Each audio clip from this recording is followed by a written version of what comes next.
ನಮಸ್ತೆ ಸ್ನೇಹಿತರೆ, ನಾನು ನಿಮ್ಮ ಅವಿನಾಶ್ ಆರಾಧ್ಯ.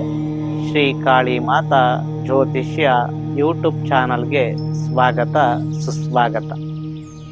ನಾನು ಇಂದು ನಿಮಗೆ ಪಿತೃದೋಷ ಅಥವಾ ಪಿತೃಶಾಪಕ್ಕೆ ಸಂಬಂಧಪಟ್ಟಂತಹ ಒಂದು ಪರಿಹಾರವನ್ನು ತಿಳಿಸಲಿದ್ದೇನೆ.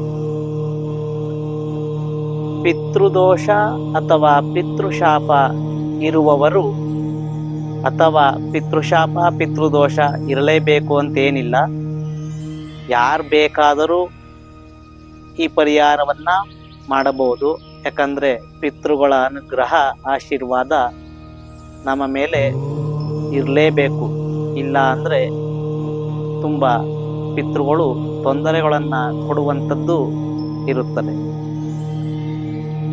ಈ ಪರಿಹಾರ ತುಂಬ ಸರಳವಾಗಿರುವಂಥದ್ದು.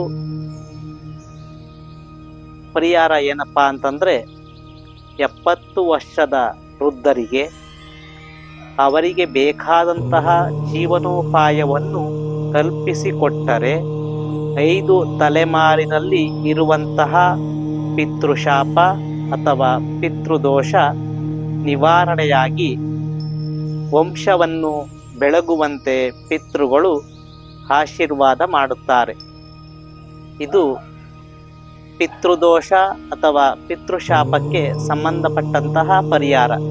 ಈ ಪರಿಹಾರವನ್ನು ಭಾದ್ರಪದ ಮಾಸದಲ್ಲಿ ಬರುವಂತಹ ಪಿತೃಪಕ್ಷದ ಸಮಯದಲ್ಲಿ ಈ ಪರಿಹಾರವನ್ನು ಮಾಡಬೇಕು. ಇದೇ ರೀತಿ ಇನ್ನಷ್ಟು ಸರಳ ಯಂತ್ರ ತಂತ್ರ ಜ್ಯೋತಿಷ್ಯಕ್ಕೆ ಸಂಬಂಧಪಟ್ಟಂತಹ ಪರಿಹಾರಗಳನ್ನು ತಿಳಿದುಕೊಳ್ಳಲು ನಮ್ಮ ಶ್ರೀ ಕಾಳಿ ಮಾತಾ ಜ್ಯೋತಿಷ್ಯ ಯೂಟ್ಯೂಬ್ ಚಾನಲನ್ನು ಸಬ್ಸ್ಕ್ರೈಬ್ ಮಾಡಿ, ಲೈಕ್ ಮಾಡಿ, ಶೇರ್ ಮಾಡಿ, ಕಮೆಂಟ್ ಮಾಡಿ. ಧನ್ಯವಾದಗಳು.